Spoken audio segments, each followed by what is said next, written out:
Halo sahabat Bawaslu, Assalamualaikum warahmatullahi wabarakatuh. Salam sejahtera untuk kita semua. Om Swastiastu, Namo Buddhaya, salam kebajikan. Bila pada sesi sebelumnya untuk topik pemantauan ini kita telah membahas mengenai dasar hukum, persyaratan, tata cara pendaftaran, maka di sesi kita kali ini kita akan sama-sama membahas mengenai kode etik pemantau serta tata cara pelaporan. Silahkan disaksikan di slide presentasi berikut ini.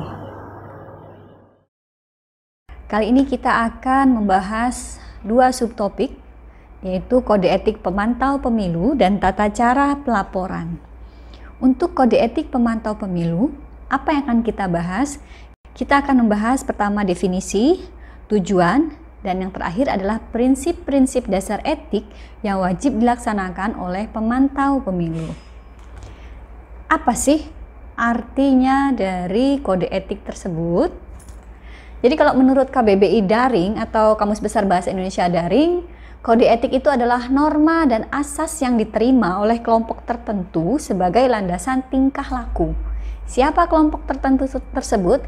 Kelompok tertentu tersebut dalam konteks ini adalah para pemantau pemilu. Sedangkan kalau menurut Wikipedia, dia lebih spesifik. Kode etik profesi merupakan suatu tatanan etika yang telah disepakati oleh suatu kelompok masyarakat tertentu. Ada tatanan etika yang merupakan hasil kesepakatan.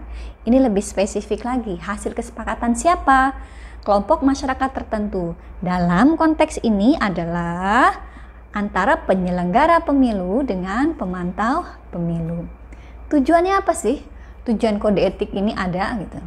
Tujuannya adalah melindungi para pemantau dari perbuatan-perbuatan yang sifatnya tidak profesional. Sahabat Bawaslu, kalau kita bicara mengenai kode etik pemantau pemilu, tentu saja kita tidak bisa lepas dari yang namanya prinsip-prinsip dasar etik pemantau pemilu tersebut. Apa saja itu? Ada sekitar 11 prinsip-prinsip dasar etik pemantau pemilu. Yang pertama adalah non-partisan dan netral, kedua tanpa kekerasan atau non-violence, ketiga menghormati peraturan perundang-undangan dan adat istiadat serta budaya setempat, keempat kesukarelaan, yang kelima integritas, yang keenam kejujuran, ketujuh itu objektif, kedelapan kooperatif, kesembilan transparan, dan kesepuluh kemandirian. Yang terakhir adalah berkomitmen atau patuh pada kode etik yang disepakati ini. Itu adalah 11 prinsip-prinsip dasar etik pemantau pemilu. Kalau kita elaborasi dalam sebuah contoh prinsip-prinsip dasar etik pemilu itu antara lain, misalnya Anda melakukan pemantauan di salah satu TPS pada hari H. Terus kemudian pada saat Anda memantau, Anda melihat ada salah satu tim sukses yang melakukan kecurangan, yang diduga melakukan pelanggaran pemilu. Kebetulan ternyata tim sukses tersebut mendukung pasangan calon yang juga Anda dukung. Terus kemudian Anda tidak mencatatkan itu di dalam laporan hasil pemantauan Anda. Anda kemudian tidak melaporkan hasil pemantauan Anda tersebut. Prinsip apa itu yang sudah Anda langgar? Yang pertama tentu saja adalah non-partisan dan netral. Anda sudah jelas saat itu sudah tidak netral, Anda sudah partisan. Yang kedua, Anda tidak menghormati peraturan perundang-undangan. Integritas Anda diragukan. Kejujuran Anda juga diragukan. Kejujuran ini juga di dalamnya termasuk kejujuran Anda di dalam melaporkan hasil pemantauan. Harus jujur, harus akurat, sesuai dengan fakta yang ada. Sesi selanjutnya adalah kita akan sama-sama membahas mengenai tata cara pelaporan hasil pemantauan. Dasar hukum Bawaslu boleh meminta melakukan hasil pemantauan itu adalah Perbawaslu 4 tahun 2018 pasal 26 ayat 1 dan 2 yang menyatakan bahwa Bawaslu Provinsi, Bawaslu Kabupaten Kota melakukan monitoring terhadap pemantau pemilu dengan cara meminta pemantau pemilu itu menyerahkan laporan pemantauan kepada Bawaslu, Bawaslu Provinsi, dan Bawaslu Kabupaten Kota sesuai dengan rencana dan wilayah kerja pemantauan.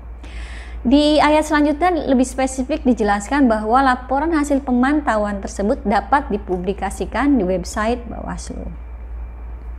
Bagaimana cara melakukan laporan hasil pemantauan? Bawaslu juga sudah ada aplikasi yang disebut dengan GoWaslu. Apa sih GoWaslu itu? GoWaslu itu, sahabat semua, adalah aplikasi laporan pelanggaran pemilu berbasis Android untuk memudahkan pemantau dan juga masyarakat pemilih dalam mengirimkan laporan dugaan pelanggaran yang ditemukan dalam proses pelaksanaan pemilu 2019. Tujuannya apa? Tujuannya adalah untuk memudahkan pengawas pemilu menerima dan menindaklanjuti laporan dari pemantau dan masyarakat yang kemudian itu menjadi informasi awal bagi pengawas pemilu.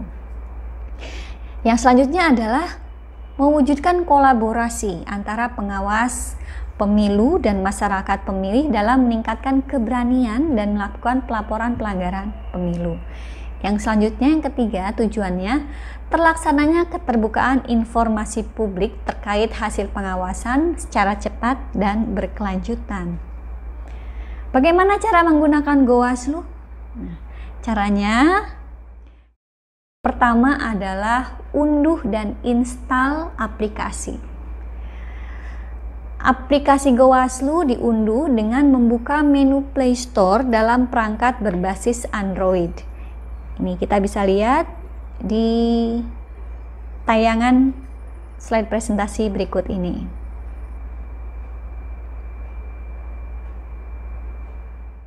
Sebagai informasi tambahan, di dalam pemilu 2019 kemarin ada beberapa kategori laporan pelanggaran pemilu yang bisa dilakukan dalam sistem GoWaslu. Itu ada 4 yang didasarkan pada pelanggaran pemilu yang paling sering terjadi dan berhubungan langsung dengan pemilih. Keempat jenis laporan tersebut adalah A. Data pemilih, B. Alat peraga kampanye, C. Kampanye, D. Politik uang. Untuk data pemilih ada 4 jenis dugaan pelanggaran yang bisa dilaporkan, yaitu pemilih belum terdaftar, pemilih sudah meninggal, pemilih di bawah umur, pemilih terdaftar ganda. Dalam alat peraga kampanye terdapat 4 jenis pelanggaran pemasangan. Pemasangan di jalan protokol, di tempat ibadah, di gedung pendidikan, dan di kantor pemerintah. Itu yang bisa dilaporkan melalui GoWaslu. Dalam kampanye juga terdapat 4 jenis pelanggaran yang bisa dilaporkan, yaitu yang pertama ujaran kebencian, penggunaan fasilitas pemerintah, penggunaan ataupun isu-isu sara, menggunakan isu-isu sara di dalam berkampanye, terus kemudian keterlibatan pejabat daerah atau ASN.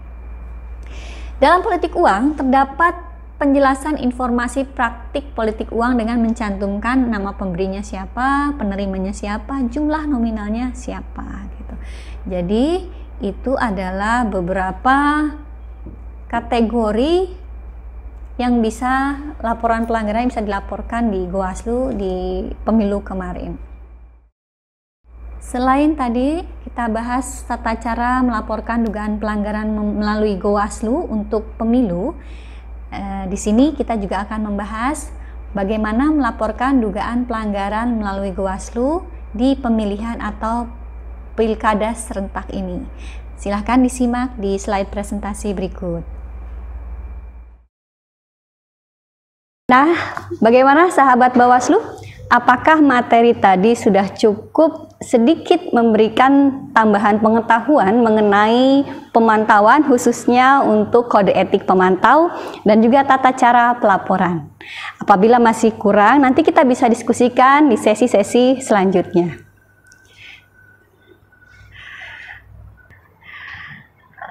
Kami mengucapkan terima kasih atas partisipasi sahabat semua pada SKPP daring ini. Stay at home, work from home, stay safe. Bersama rakyat, awasi pemilu, bersama Bawaslu, tegakkan keadilan pemilu.